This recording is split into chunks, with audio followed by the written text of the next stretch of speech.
Welcome back, our favorite listeners, to another episode of He's Just the Plot, the podcast where we explore our book boyfriends and ask, are they hot or is it trauma?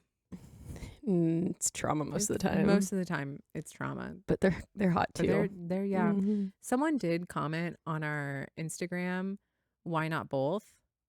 And they did it in Spanish. Oh. Yeah, and I used Google Translate. Okay, I'm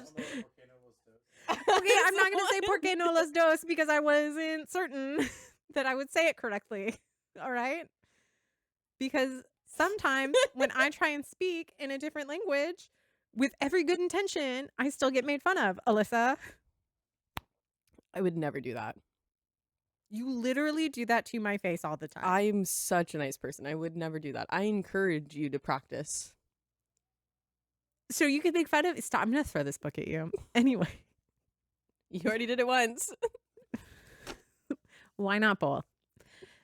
Both. Leave my... Okay, whatever. You say it with an L.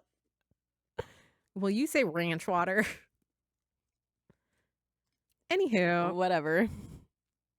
Welcome to another unhinged episode of He's Just the Plot. Today, we're going to talk about a book that actually neither of us liked. Yeah. And I was really looking forward to it because it was super hyped up, right? It was super hyped up. And the sequel had come out, and now Back to You. And like this book is all over Book Talk, all over Instagram, and like rave reviews. Like this is like a 5-star book for people. And I found First Time Caller to be... Just wasn't for me. It wasn't for me. If you liked it, I'm glad you did. But I just couldn't. It took me forever to read. I DNF'd it. That's my hot take. Is I had to start listening to it. I'd started listening to the Audible I listened to it on Spotify because I was like, couldn't get myself to like sit down and read it. And so like while I'm like cleaning and doing it, I was listening to it and I was like, I just couldn't get myself to like sit down and read it. I also just don't think I was attracted to Aiden. I did like Lucy's storyline. I think it's all interesting. Like, yeah. I loved the idea of this book so much. I just don't think it was executed correctly for me. I didn't like the writing. Yeah. And Aiden, I felt like, was too chaotic. Like, at one point, he's a soft e-boy, and the next, he's like a strong, assertive, we'll do it my way man. And it's like, I get that people can be a lot of both different things. Yeah. But it was weird how it like came across. Like it felt like Aiden didn't know who he was. And maybe that's part of the story because there's Aiden Valen and there's Aiden Valentine. But I struggled with that a lot. I did too. Like when he had first met Lucy and he was kind of like, that part I did laugh out loud. His first conversation with Lucy when they had met in person. About the oral dentistry. He's like, I don't think you want me in your mouth. I was like, I think you do. Know, yeah. I probably do. Actually. Sir, let me sit you down and tell you. I love a good oral moment. That part made me laugh, but then it was funny to just see like, and I feel like it was such a quick switch from like him stumbling and being really nervous at the beginning to then when she got when she went on her first date and the guy was practically like a asshole. Not practically. Also, that was a bait and switch. I feel like this whole book was a series of bait and switches. Yes. Because then she comes Grayson comes in ready to like beat the hell out of Aiden on like, this is all your fault, or like, you set this up, like, you think this is a joke or whatever. And I was like, okay, dude, let's calm down. And then she like Lucy comes in and then her face is obviously red. She's crying. And then Aiden's like, who made you cry? Like, you know, like it was like who hurt you? Yes. It's like he's too many tropes. Yes. Just it didn't stick to like. And maybe that's part of. And so I think like for this episode, we didn't do our spoilers alert. And I feel like we've given a lot of spoilers, but we wanted to change our format up a little bit because it's not, I think we both really struggled with this. I So really struggled because I didn't even know what therapy to use, like what same. theory I would even go into, because it just, for me, it just felt all over the place. So we are going to say spoilers. Like if you've been listening and you're like, what the heck? You've already given away so much. We haven't given away everything. And Honestly, I just gave away the first like 6 chapters. That was I it. don't know the ending. Alyssa's going to spoil that for me. But I don't even remember it. Kind of like once I finished it, I was like, thank God I'm done. honestly, yeah. And maybe part of it too is like we had to read it. But spoilers alert, we are going to talk about major plot points. We are going to reference characters and we are going to give away just like what happens in the book a lot. So if you want to read this book and like for sure still read, like a lot of people online loved this book and love this book. And so it's definitely still, I think, worth a read. And there are some really cute moments in there. I wouldn't Yeah. say it's like all bad. It's just I struggled with it. But if you want to read this book and then like see why we struggled with it, then we'll still be here. You know, we're waiting. We are waiting for you to listen to us when you are ready. That being said, yeah, I really struggled with identifying a therapy theory to use with him, but I did feel like I was at the beginning of the book, like the first 120 pages, I was like, oh, you're going through burnout. Like, we're going to do career counseling. We're going to talk about burnout and how you're overcommitted and you lack maybe some control.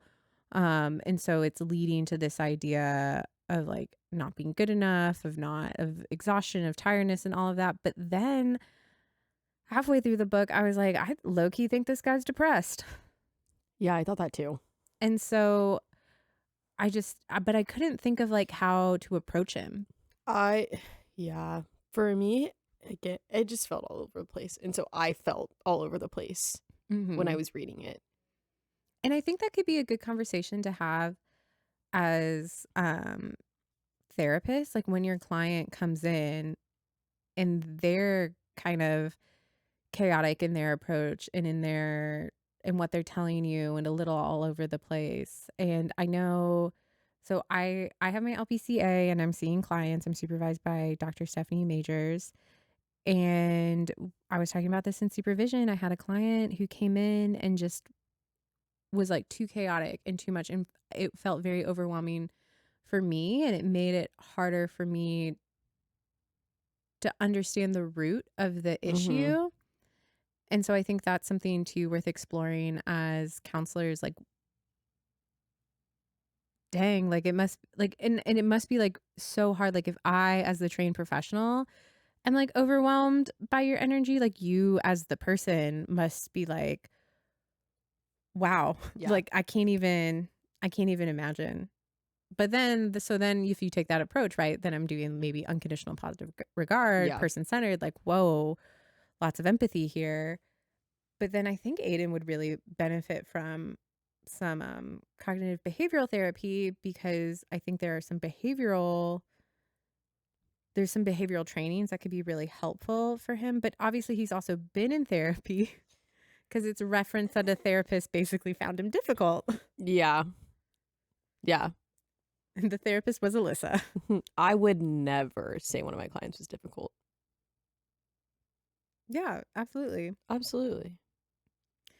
I mean, like, I actually have told a client that I find them difficult. And we have established a relationship in a broaching situation. My therapist has also told me I'm difficult once, so I get it. But you really have to like, I was all over that place in that session where she told me. Yeah, like it's a time and place thing. Yes. You have to make that judgment call. And so I think if Aiden came in to a session with me and I knew what I knew about him, I think, yeah, we'd focus on depression and medical anxiety. And I think there's a Z code for that, just given his past trauma. I know. I was trying to look through my DSM. Yeah, I was too.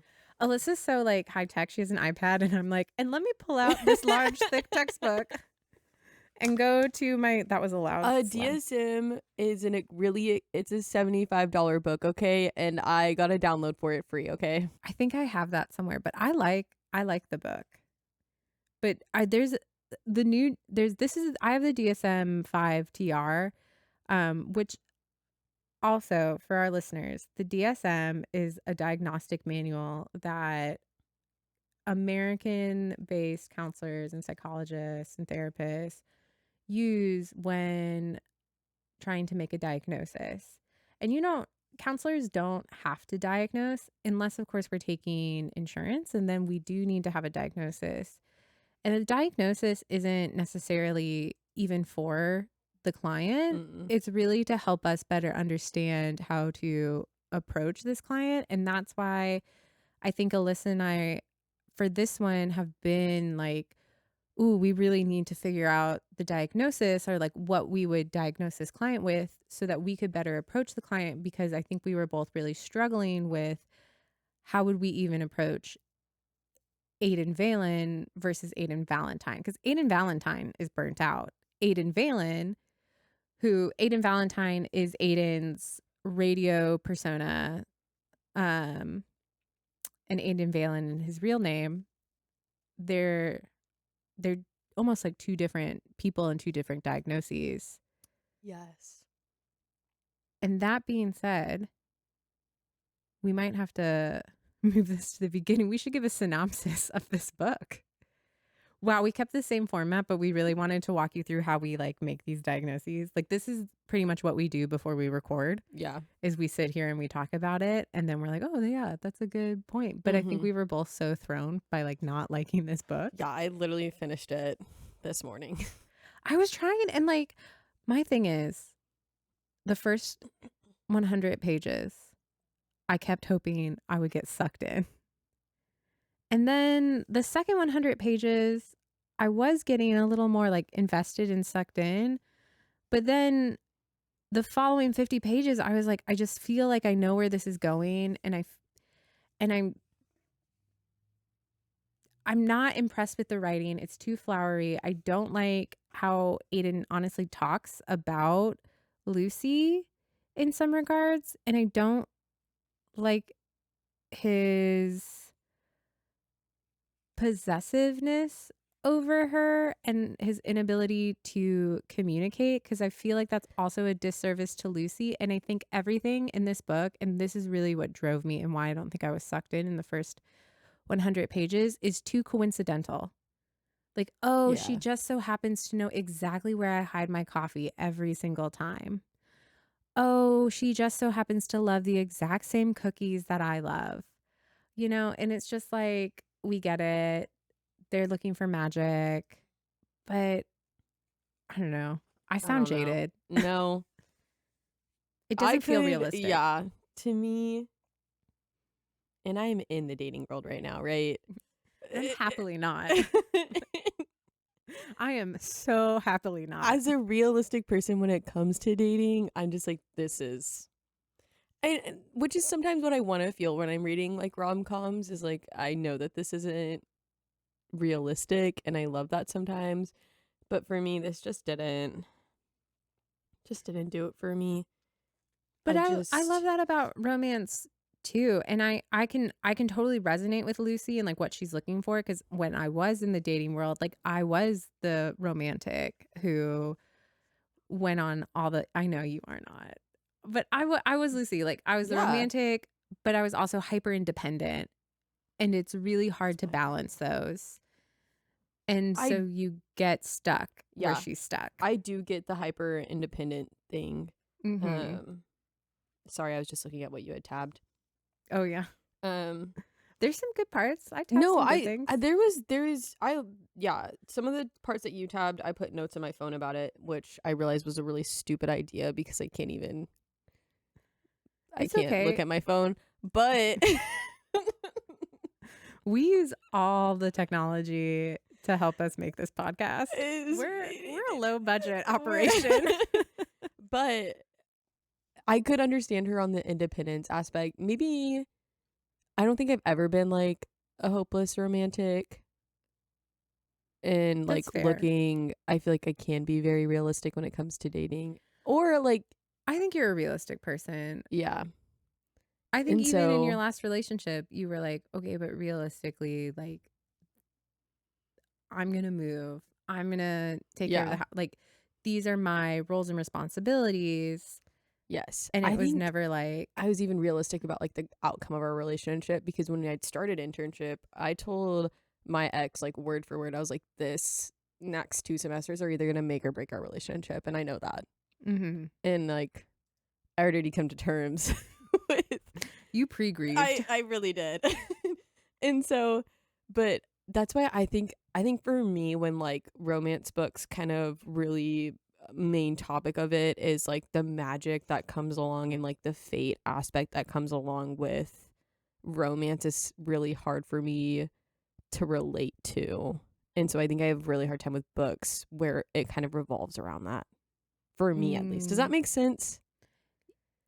yes. I think what I'm hearing you say is, to put it more bluntly, like you don't believe in the magic, the serendipity of romance. This fate Yeah. is going to ensure that the perfect person meets me at the perfect time, and it's going to be this magical, wonderful experience. You're more like, there's someone out there and I'll find him if I find him, and we'll have to work on it because we're two imperfect humans, and that's romance. The willingness to work on something.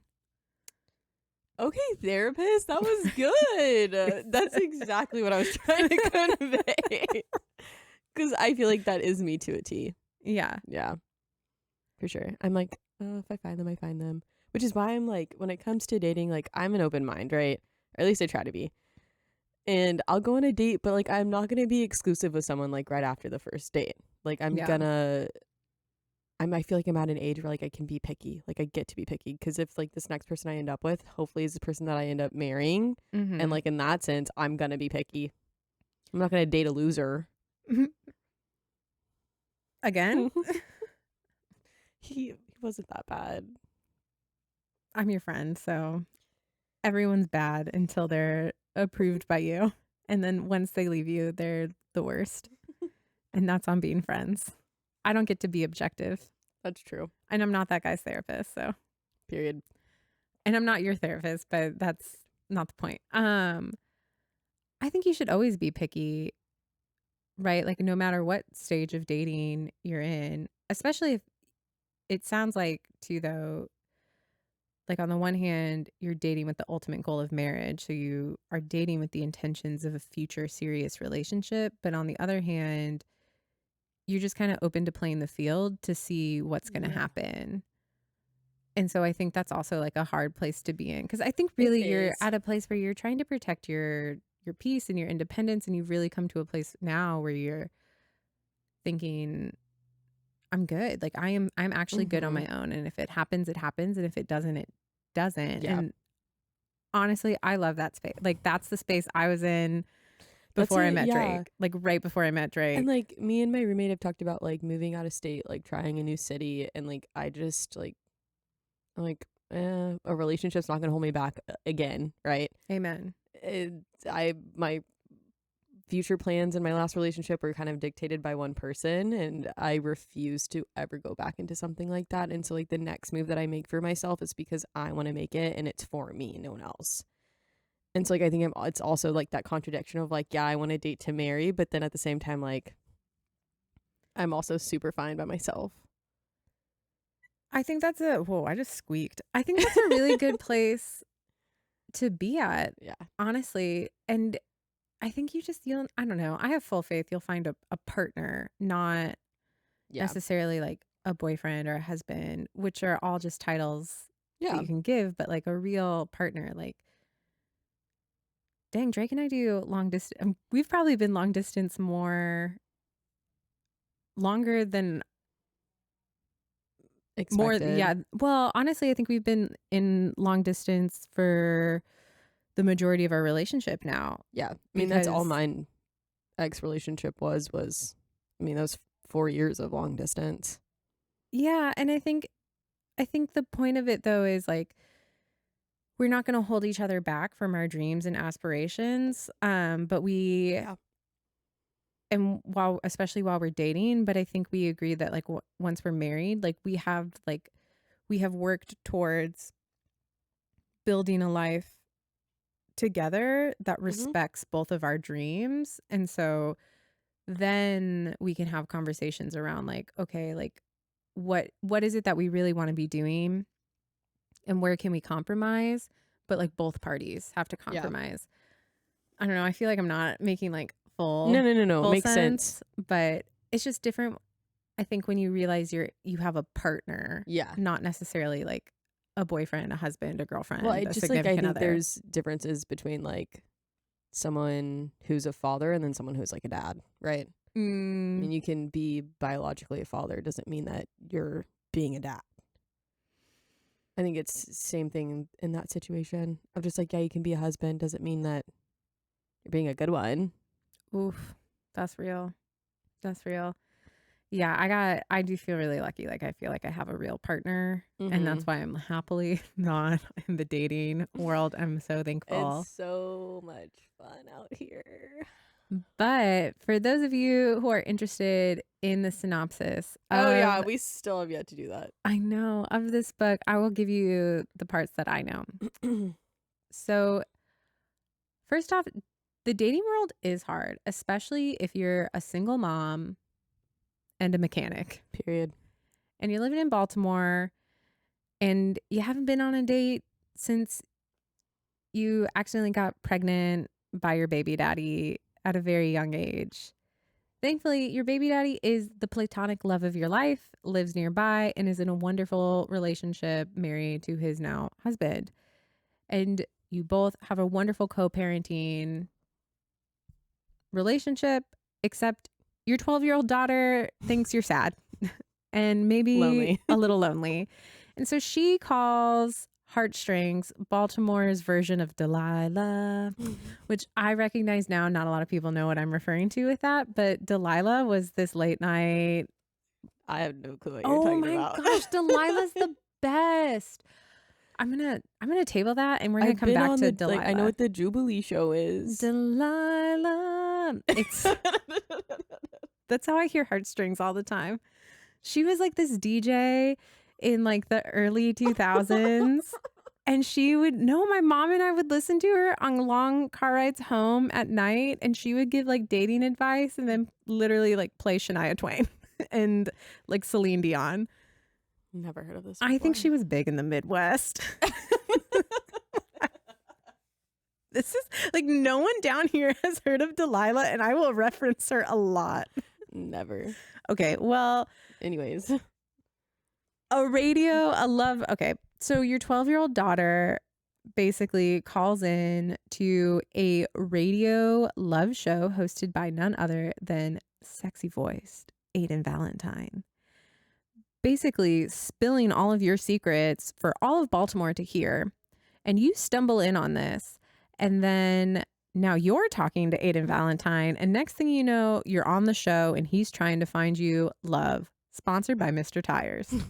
That was such a big thing for them. And it got annoying after a while. It did. It really did. And also like, of course it was sponsored by a mechanic like Mr. Tires, and she does I don't know. So now you're on the show looking for love. They're setting you up with multiple dates, but it's really hard to go on dates when you're kind of in love with your co-host. Next thing you know, he's getting a little protective of you. He's running to make sure that you're okay after you've been stood up on a date. He's angry at any man who even looks at you. He's purposely calling callers the wrong name, while all at the same time telling you it's just a crush and he's not boyfriend material. Find out how they resolve their issues and finally end up together by finishing the book. Aiden basically like faces like his whole trauma with his mom and like the pushing mom cancer people. line, yeah. Yes. And so, which honestly, not saying that like he went through something super, super traumatic, right? But this just reminds me, and I'm not saying like his trauma doesn't matter, like men's mental health 100% matters all the time. Absolutely. But sometimes this is a whole podcast on men's mental health. Yeah, no, men's mental health matters, of course. But it was funny because I saw this TikTok this morning and it was like, you know, like a woman will like go about her day like with a smile on her face, like even though like she just had like the worst, you know, thing happen to her the night before, right? But a man's grandma dies when he's 12 and that's his excuse he's using why he's cheating on his girlfriend or like why he can't get into a relationship, right? Men are allowed to be more emotionally stunted. And so, and not saying this book reminded me of that, but it's just like he had all these fears of just like being close to people, and like his thing was like, oh, okay, like if I just push her away, like she won't like me, or like I won't get hurt, or like I won't have to go through like the possibility of losing someone again, and just like all those fears that faced what being vulnerable looks like. And this is why I was like, well, maybe it's PTSD. Yeah, and I think it was. And so he has to like really face these like what do I want, and like where, like who am I? Because I think she really was like, well, are you, you know, Aiden, or are you Aiden Valentine? Like you have this whole persona when it comes to a radio talk show, and like you give all this advice, but then like it's almost like that saying of like, do as I say, not as I do. Oh, which is the ultimate therapy struggle. Yes. And so it was very much like he could get all these, like he could give this great advice, but then like in his own dating world was doing the complete opposite of it, right? Mm-hmm. It's almost like he was, I don't want to say projecting, but like he knew all the right stuff, but he couldn't do it. No. Yeah. And like I just don't think in a sense could be vulnerable. And Lucy, I think, realized like she needed something consistent and stable. Obviously, she has her, and not only is she having to think about her, but she's having to think about her daughter. Mm-hmm. And I think that's where it entails of like, it's so hard to date as a single parent, because not only are you having to put yourself in the situation, but like you're having to think about your kid, and who's your priority? Your kid's your priority, right? And so, I mean, one of my best friends had to do that. And so like dating as a single parent, and like her trying to like still figuring out now, like how do I navigate this whole relationship like while having a kid who isn't biologically his. And so that's hard. That's tough. And I never got to the point in the book where they really dealt with like Aiden and the kid. Like what I got to was like they had breakfast and he was like chill.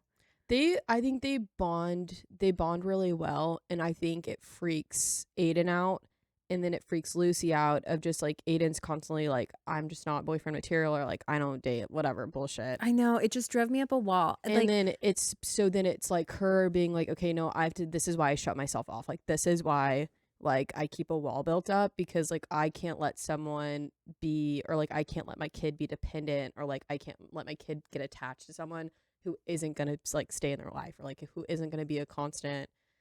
And it was just like this constant back and forth of like, who are you, Aiden? And like who, like, am I talking to like this radio talk show person, or like am I talking to you? And so he kind of has to go and like experience like really hit and like have this like basically like come to Jesus moment with himself.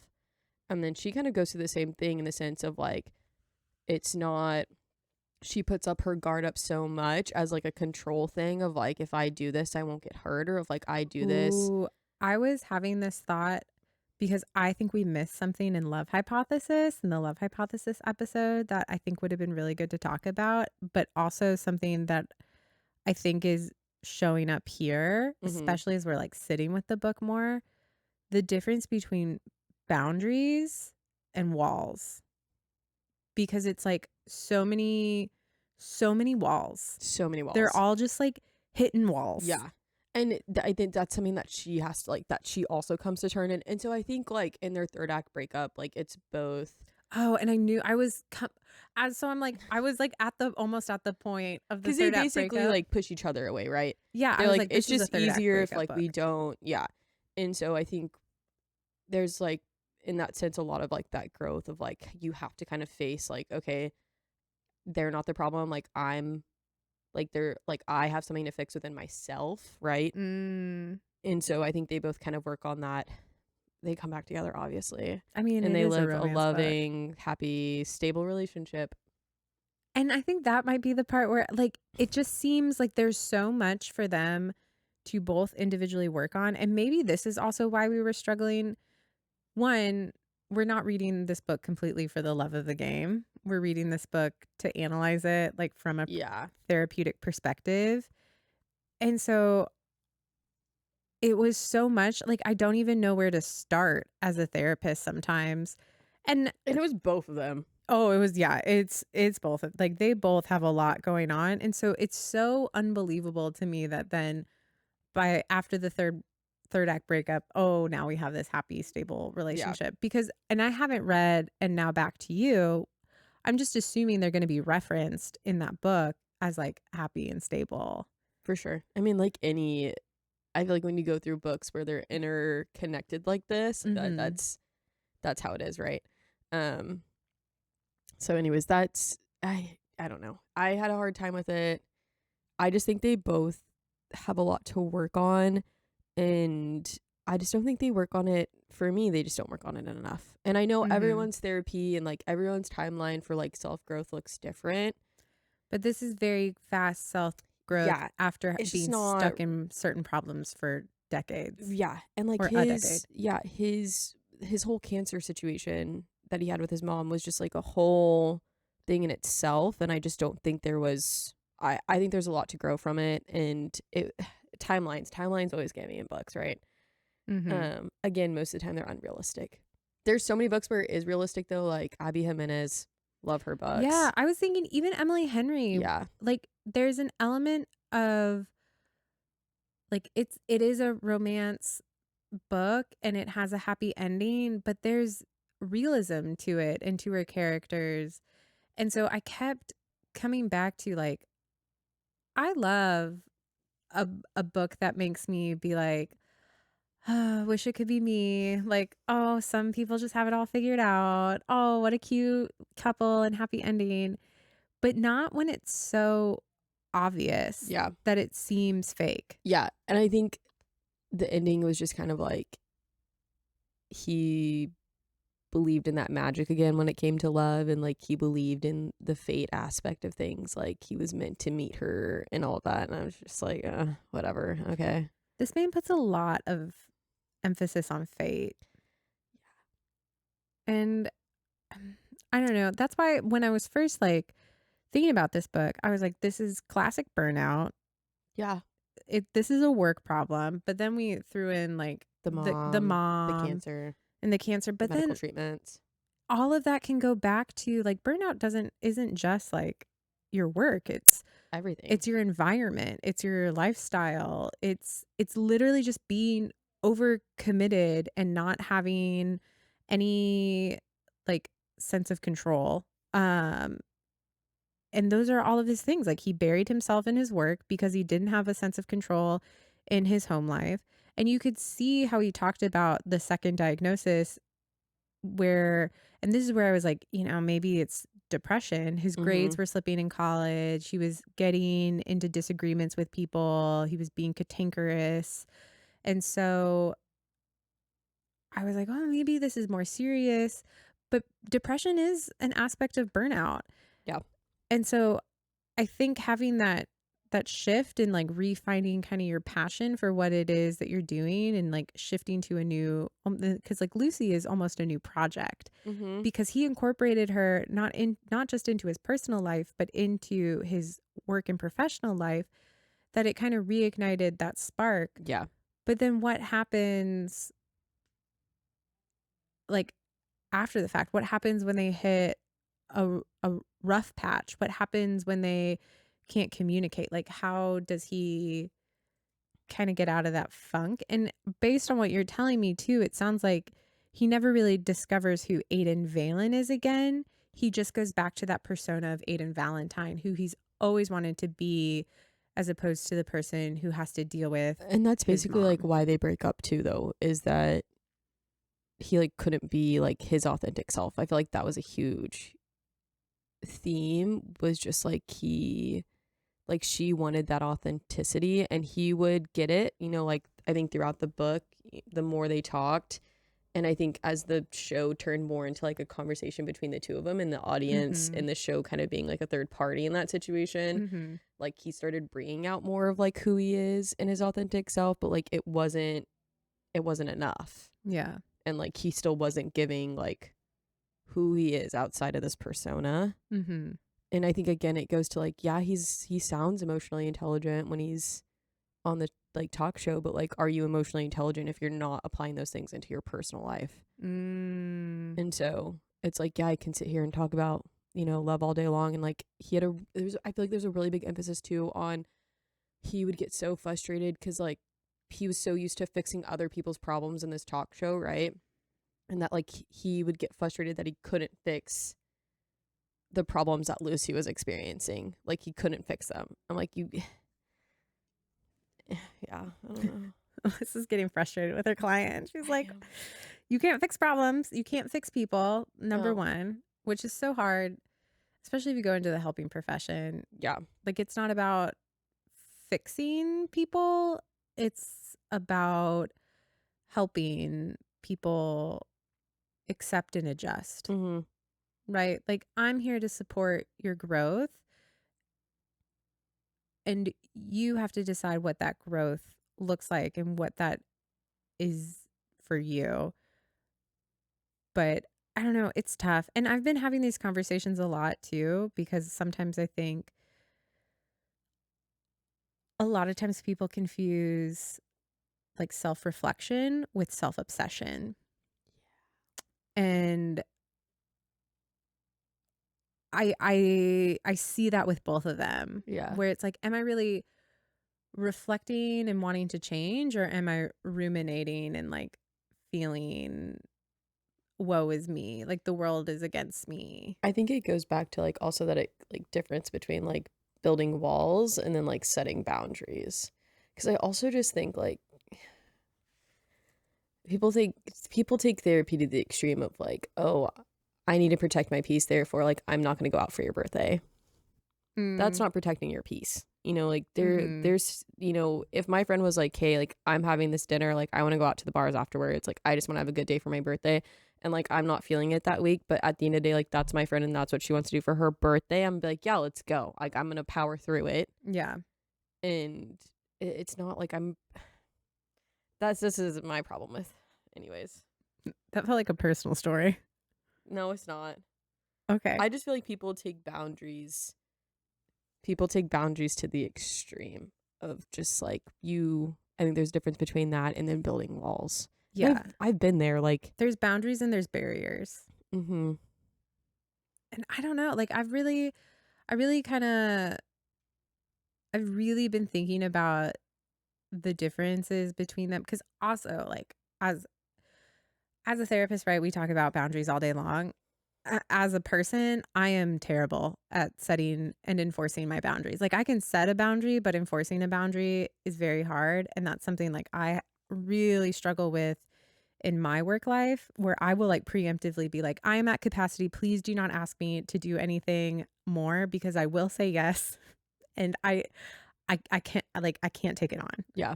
And I have to hope that people are listening when I say that, because, and then like my boss will come in and be like, this, and I'm like, okay, I will add that to my to-do list. Yes, you want me to do that. I think I kind of experience this. I think mine might be opposite, and that's okay. That's good. Yeah, not with work. I think with my personal life though, it's like, okay, what are the differences between like I'm setting boundaries when it comes to dating, or am I just building walls because I don't want to like get back into like something that I was in before? Yeah. And so it's like navigating, what does that look like for me? Because I was explaining the guy that I went on a date with, and then I was telling this person, I was like, I just don't think like I see it going further than like what it is.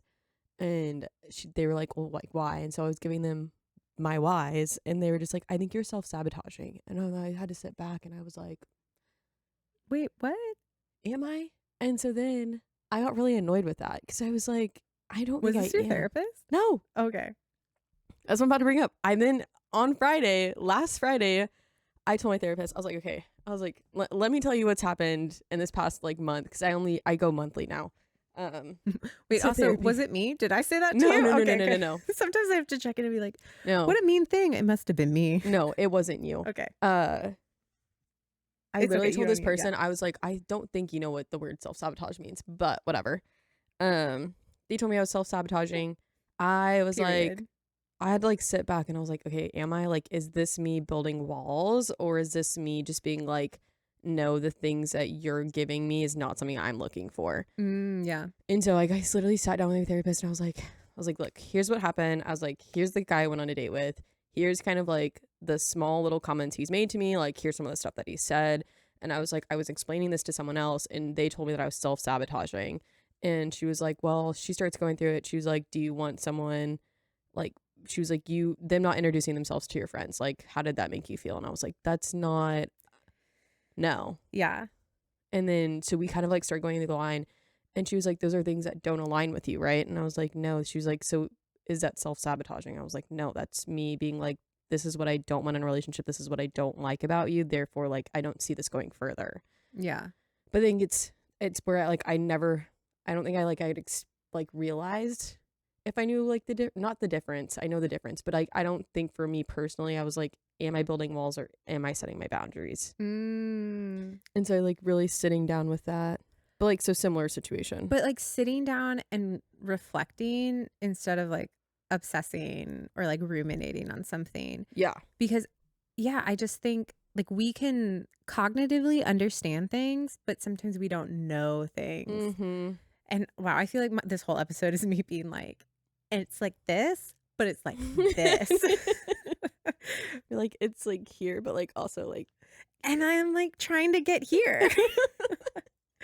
But because I think, and this is the point, like I was telling you, I was doing supervision with my counseling supervisor before this, and so I have to like go back through my cases, and like I preemptively am like, okay, what is it that I really want to talk about? Like, where did I struggle? And so I really have to like sit and like review and analyze things, and there will be things where I'm like, I learned this in the classroom and I got an A in it. Like I cognitively know this, but I don't feel like I understood it until I was like applying it and practicing it. And so I think that's where some of this is coming from of like, I think a lot of times all of us know how things work, but we don't always understand it until we sit with it and make these things. And I think that's what they were trying to get at, but it just wasn't executed very well. Because I think in that like third act breakup, it was like Aiden sitting with like what he like pushing people away and like not being vulnerable and like where does that lead you to? That leads you to like being alone or whatever and like just not being happy. And so think it's like sitting there and like understanding like why this happened or like what am I doing and like how can I reflect on that, but it's not always like getting a good grasp of understanding that. And so like I said, I just don't think it was executed very well, and I think they could both use a lot of therapy. Oh yeah, they for sure could both use a lot of therapy, and I think ultimately it was the execution of the book. Just please don't come for me, book talk. No, literally. We can all have our own opinions. We can all have our own opinions, and I think some people really like this writing style, and I did not enjoy it. I don't like the descriptions. The characters felt both underdeveloped and overreaching. Yes. And I think B.K Borison can do better. And like I don't think it's bad by any means. No. Like first off, I've never written a book, so like literally, yeah, like you're already way ahead of me. Could never do it. I just think the skill is there. It just wasn't the best representation of the skill that I totally think this author has. For sure. Because like the ideas, the concepts, the flow, the writing didn't hit. Yeah. I think for me, I started reading that after a book I had devoured, right? And so I think it was, and I just didn't, And I felt like in the book that I had devoured, there was I can't talk about it because I haven't read it yet. Wait, what book? What? Love Song. And you know what's crazy? Oh yeah, I is just Love bought it. Song got so much hate, and I loved it. Maybe we're the problem. I feel like it got me and my roommate both read it, and we were talking about like it got so much hate on like TikTok and all that stuff, and I was like, I loved it. I think that was such a good representation of one of like a male character actually having like character development from like start of the book to the end of the book. And like you see it, and I think it's a really good timeline, and I just think like that was a really good character growth development for me when I was reading it and so like going from that to this I think was just like a hard transition. And I could be biased because I love those books, right? I love the series that it was May spin off. 13th. Yes. I will not hear from you. I will be sad. Yeah. I will not be on my phone. I will be I hope to get an invite, but you will be. Prime's putting all 8 episodes out I too. That's why I was excited. I said I'm looking I almost all 8. texted you, but I was like, she won't respond. I'm very bad at texting, guys. I'm still behind on my messages. It's okay. It's okay. Like I said, I just saw your save the date one this morning. No, it's okay. I said, if it's important, I will come and find you. And she did at work. Yeah. She did. But anyway, so I just think for me, like, I see where she was trying to do that character development and like that character growth. And character growth is so slow. Yes. So I think it's the like happy ending wrap up, everything's good, hunky dory. Yeah. That makes us be like, but it's not. Yeah. Because this is just a snippet in time. And I think with someone who has the past that he has, like that's something that like it can, I think, get triggered and like it did when she played the song. When she played the song and he had that whack reaction. And so it's things like that of just like, it's not all happy endings. Like that's still going to come up. Yeah. Like he clearly easily gets triggered in a whole relationship. Yeah. Where he's already pushing himself out of his comfort zone to like break down some of those walls and let someone in. Like it's just, and that I would love to read. Like that's the sequel I want to read. Yeah. Is them I would have loved together. if this would have been like a duology. Ooh, I think this would have been really first time caller, long time listener. Yes.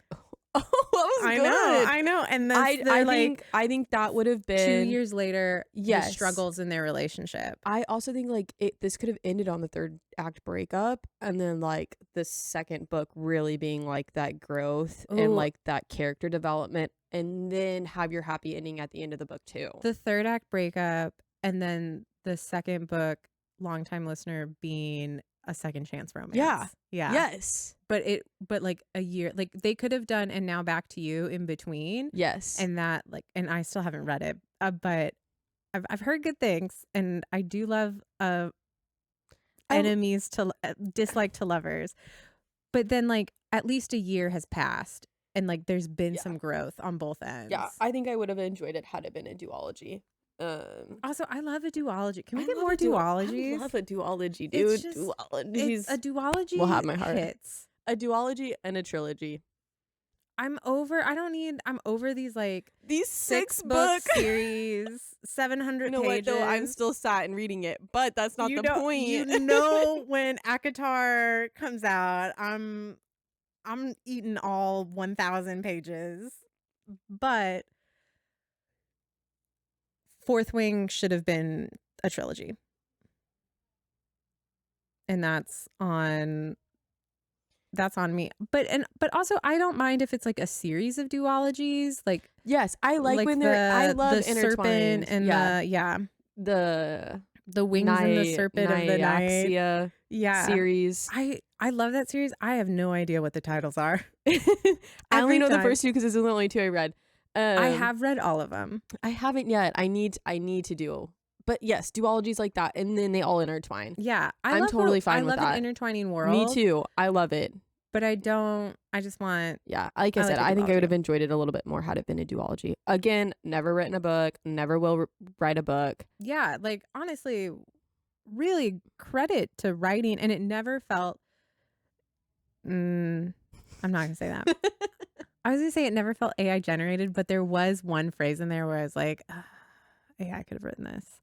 And I hated thinking that because it was so like flowery and there was like so Yeah. much alliteration happening. And I was like, Yeah. ugh.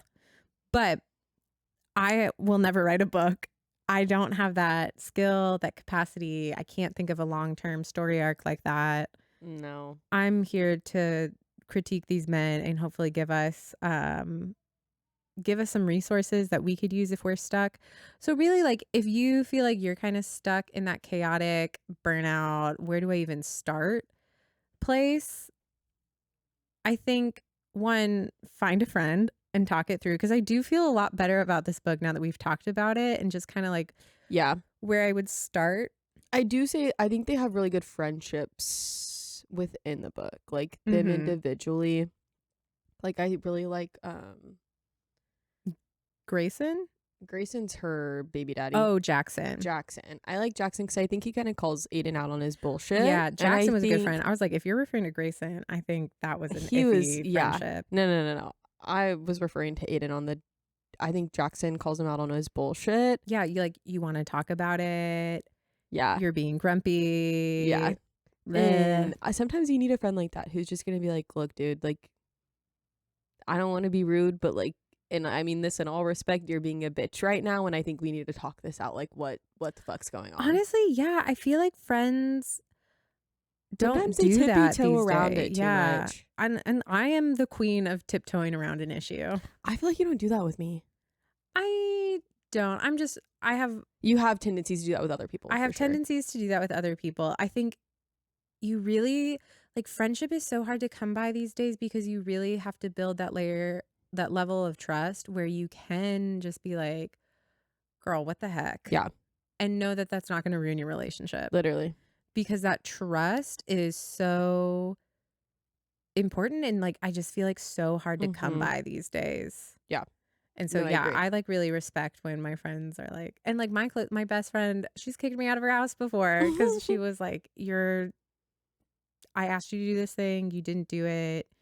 I gave you this chance, like you're being difficult. I need you to leave. Yeah. And I was like, okay. And then we talked it and like it was it's fine. My best friend, like, she did the same thing one time. She was like, look, like I know that we don't get to see each other a lot, but she was like, you haven't checked up or like even texted back, and like this is why it hurt my feelings.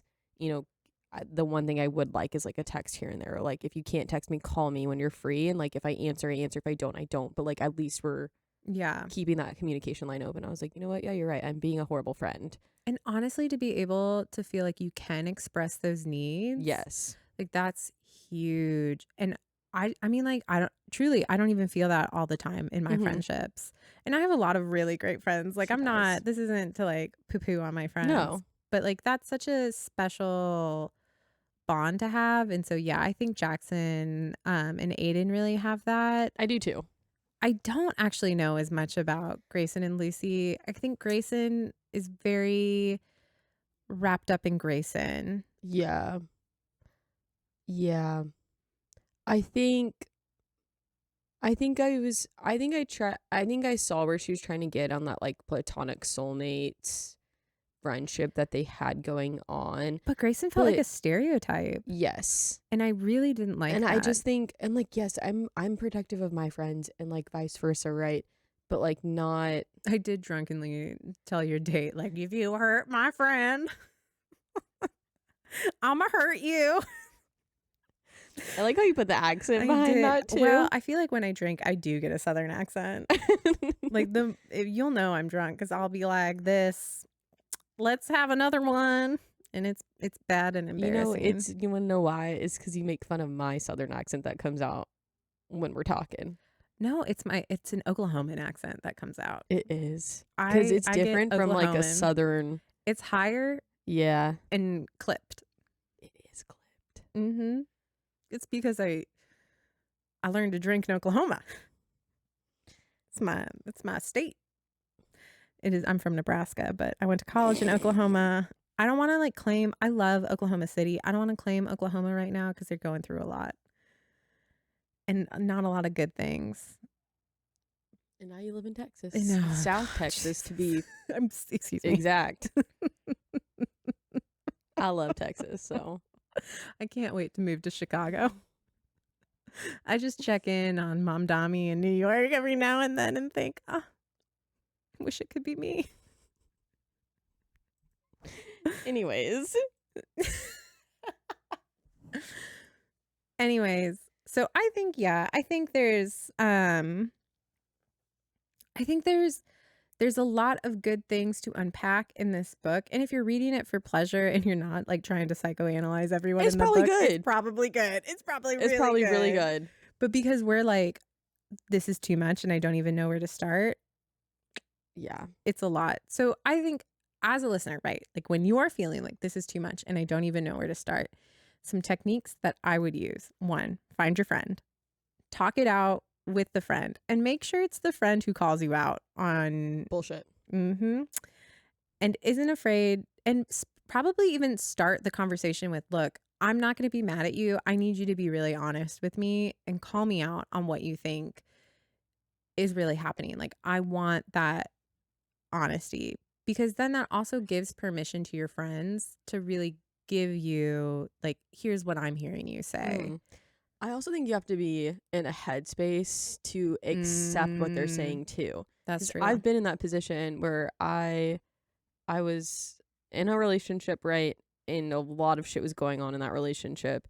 And I had sat down with one of my friends and I was like, I needed to get it off my chest, right? I was telling no one what was going on in my relationship. And so I trauma dumped on her, coffee shop. Trauma everywhere. Literally. And she at the end of like, after I had said it, she's like, is that it? And I was like, yeah. And she's like, okay. She's like, how does it feel a little bit better that you got that off of you? I was like, yeah. I was like, I feel a little bit better. I just like don't know what to do. And then she was like, can I be completely honest with you? I know exactly who you're talking about just based on these responses. And I was like, yeah, you can be honest with me. Oh, she should have known from the tone and then the pitch in your voice. And she was like, no, can I be honest with you? And I was like, oh, and she did know. I said, yes, you can be honest with me. She was like, you need to break up with him. Like, you are not in a good relationship. Y'all are both not in good headspaces. Like, y'all need to go y'all separate ways. Like, this is not good for either one of you. And then I was like, no, it's not that bad, right? I immediately defended my decisions. But I was in that headspace of like, I didn't want to hear that honesty. Like, I didn't want to accept like what actually did need to happen in that situation. And so then like my whole thing was like, okay, I cannot tell anyone else in my life what is going on. Oh, that's rough. So yeah, and so it's not only do you have to have like a friend who's honest with you, but then you also have to be in that right headspace and that right mind to be like, no, I need to listen to what they have to say and I need to be open to their honest responses to me. And so I think like, well, then I think the next question is like, how do I get into that headspace, right? And that's a good question. That's a great question. You are so smart. You guys, if I could tell you. Because I didn't get into that headspace. Well, I think it started with that conversation, right? Like, I think you open yourself up to hearing it. And sometimes you just have to hear it 1,000,001 times. And on that 1,000,002nd time, like it clicks. Yeah. And so I would say ask for it and acknowledge like, okay, maybe I wasn't ready to hear it, and give yourself that like forgiveness of like, you know what? I wasn't ready to hear it, that I didn't like what they had to say. I'm acknowledging that I'm upset. I'm like acknowledge those emotions in the moment. Yeah. And then also do some grounding work. And with everything going on in my life, I've had to be doing a lot more grounding exercises, which for me is movement. Like that was me too. I hate yoga. I've been doing yoga. Like like it's my job. I started running. My knees can't do I just need the stretch. Yeah. Because I carry so much tension that the stretching like really helps me. And then I'll spend the last like 10 minutes with my legs legs up, 90 degrees, just like laying down, legs Mhm. up, really grounding. I do just a lot of normal deep breathing in general to just keep me calm throughout the day, and that's my like first defense. But I had to incorporate movement like back, like very intentional, Mhm. steady movement back into my life to help get me into a headspace where I could have conversations of Yeah. like, okay, I am overwhelmed. What people are saying is true. I do not take compliments well. I am doing too much. I do have a lot on my plate. Yeah. I do need to find things to take off. And I can accept that. Like even now I'm like, and I will do it. Mhm. But then you have to kind of like accept it. And so it's a process, and Yeah. it's not something that like we can give you No. the answer for, but just like And this is what works for us yeah, personally. grounding looks different for everyone. Grounding looks different for everyone. My therapist even suggested a care bag in your house filled with like coloring book, Period. I have a your craft box. yeah, a coloring book. I don't like to color, but it really works for a lot of people. Or like needlepoint, knitting, your favorite book that you're currently reading, a soft blanket, like a stress. I actually really love those like gel square stress Mhm. balls because it gives me something to do with my hands, and Mhm. that's Yeah. that for me. Like I could just sit and just Yeah. like do that. Just like journaling works for some people. Mm-hmm. I can't journal. But for me it's craft. So like I'll sit in bed and I'm teaching myself to crochet right now. Ooh, So fun. It's I'm really getting a hard. scarf. Getting a scarf for my birthday. I do like punch needling. Like I said, I have my craft box and Yeah. I have coloring books in there too. I think for me, grounding also is with routine. So I feel very Mm, off when I don't have a routine. And so mm-hmm. for me, feeling like I'm back kind of in control of things is having that routine. So like I get up at the same time every morning. Like I go to the gym. I feel so off if I don't go to the gym or like if I don't go Mm-hmm. for a run. Mm-hmm. Um, and then it's like going about my day. And then I have my nightly routine, right? I make my sleepy tea I love and extra strength sleepy time tea. I don't know if it's like actually the tea that helps me sleep or if it's just like the routine and like my body's gotten into this habit of like, okay, now it's time for bed. Like I know it's time for bed type Because of your thing. body is looking at those cues. Like having Yes. a sleep routine, I've worked with clients on we need to develop a Yes. sleep I routine. had to, right? And so I have bad insomnia with my relationship. Like I just experienced a lot of things. And so for me, like a huge thing was getting on a routine for my sleep. And so like the moment I get off of it, I'm just kind of like thrown for a loop. So that's the way that I ground myself is through my routines. That's a really good one. Mhm. I love a routine. Obviously, with my undiagnosed ADHD that I keep getting diagnosed with, routines can be very hard. Mhm. But I would say if you are someone who has like a any sense of like ADHD in yourself, the routine as a grounding exercise is Really hard. it's really hard, but like it's so good Mhm. and to like stay in that routine. And so almost finding ways to reward yourself for that routine is like my cheat code Mhm. for it. Yes, I've worked with some clients where we had to do that. I'm a gold star girl. Just get It's gold that, stars and I yeah. put it all It's that positive regard.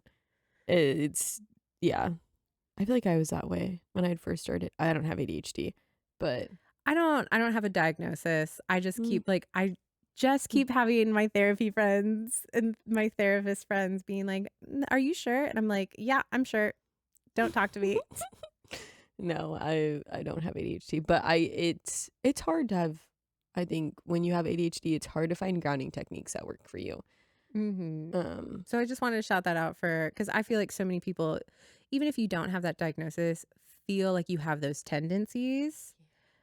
And I think, like, obviously, when people say things to me like, I think you might have ADHD, I take the time to like look it up. And I think about our clients too who have it because I've also worked with clients who have it. mhm. Um, so I think some of the ADHD hacks are very useful even for non ADHD people. And so I always like to throw it out there. Other things that I think you can do when you're kind of in that overwhelming space outside of like grounding yourself is, one, give yourself permission to take a break. Call in sick. You don't have to tell people that it's a mental health day. I've done that. I've called in sick, and it's because I am sick in the head. Did it for the first time last week. Let's go. Right? That's awesome. Yeah, like it's overwhelming, and sometimes, and like you really do need to take time off. And I had to call in sick 2 days in a row because I was so overwhelmed with stuff. And the first day I laid on my couch, and the second day I did some like personal life maintenance, like vacuumed and cleaned and took a shower and like just took care of myself, just did very basic things. And that helped me reset enough to jump back into the waves that are my life right now. And so I also really encourage people, like, you do need that time off, and work with the support systems you have to ensure that you have the ability to take breaks and take the time needed, because I understand it's also a privilege. Like if you're working hourly, if you're living paycheck to paycheck, like sometimes you just can't, like you really feel like you can't. But I would highly encourage you to find a way to prioritize that, because you need that time, and really to protect that. Like put the phone on do not disturb, because I had to, like, I swear I get triggered by Outlook these days. My phone goes on do not disturb every day at 9 o'clock. And this is one of those moments where take my advice, don't do as I say. Cause like I had a client cancel on me, like they no called, no showed this morning. And I just switched over to my emails and started like responding to emails. Now, why would you do that? Because I have 398 emails in my inbox, and I need to get through them. And you're not working. It is a Saturday. Boundaries, guys. Boundaries. And that's a classic example of how I really struggle with my work boundaries. And so I was like really like, Aiden, I get it. You're burnt out. I get the burnout part too. I don't answer emails on the weekends. But I also think Aiden might have been one. I think he was obviously very clearly using work as a coping mechanism for sure, or as an avoidance mechanism. And so maybe almost being burnout of avoiding his issues, because it takes a lot of energy to avoid your issues. And that could be why you are struggling as well. It does. It takes a lot. It does. And so I think while this book, from our perspective of trying to read it as therapists, was very overwhelming. And so we had to like, I couldn't finish it in the time needed to record this episode, and I had to DNF it. I think it did give us a really good insight into basically this is how therapists, when we're overwhelmed by a client and don't really know where to start, we do a consultation. So you will find a professional, or you'll talk to your supervisor, and you just kind of work through things. And I think by the end of this, like we really came to like, okay, this is what I'm seeing. Yeah.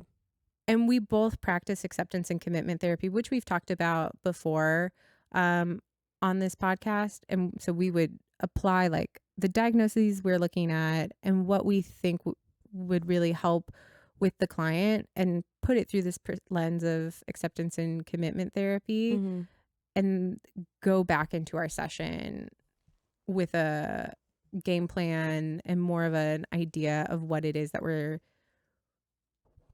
seeing with the client, and help the client kind of achieve what their goals are out of this. And so once again, also, I think that's the hardest part of being a fictional therapist is, the client doesn't always come ready with obvious goals or tell us what it is that they're trying to achieve. And I think this was the first book we both felt like we don't know what the goal of this client is.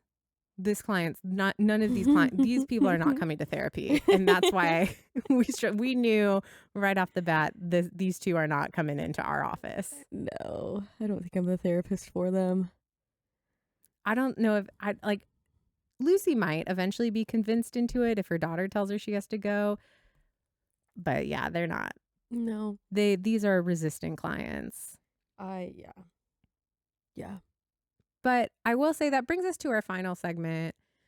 Is he hot or is it trauma? And honestly, physically, I do think Aiden is hot. I like the description. I'm a sucker for a gold chain, a little crew neck sweater with a gold chain. I don't know about a crew neck. Oh, I love a crew neck. And it just I do like a gold chain because when it dangles, you know. But not like a thick gold chain, like a thin like gold a little chain. Yeah. It's like dainty. A dainty gold chain. Yes, sir.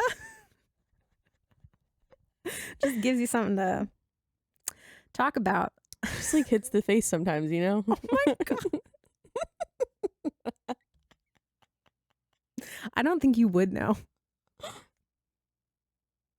You're so right. I'm closer to being a nun, guys, than I am to being in a relationship.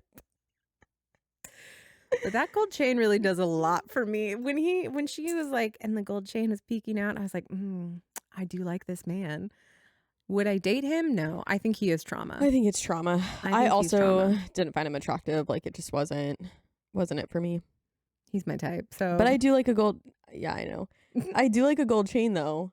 I will say that. Yeah.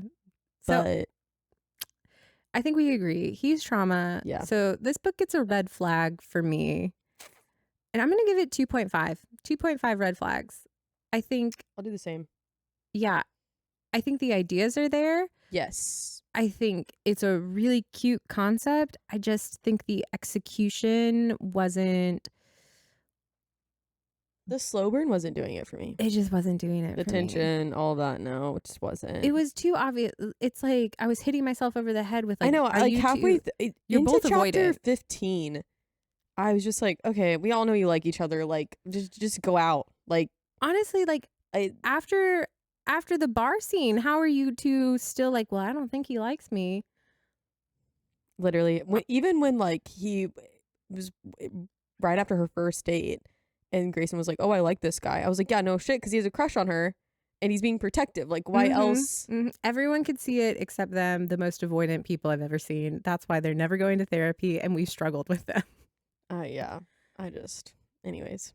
Yeah, 2.5 red flags. 2.5 out of 5 for me. Yeah. And overall stars. But we have other books coming out, and we're excited about them. Mm-hmm. And not every book is going to be the right book for us, and that's okay. I think it's good to have books that kind of throw you off like this, and I think it's good to have books that we don't like, because I think it's good to get. And we may give it a reread. I mean, we reread The Love Hypothesis and really fell in love again. Give me a couple years and I'll reread it. Well, maybe the duology. Maybe the duology thing will take off. Long-time listener, I'm ready. Okay. Long-time listener.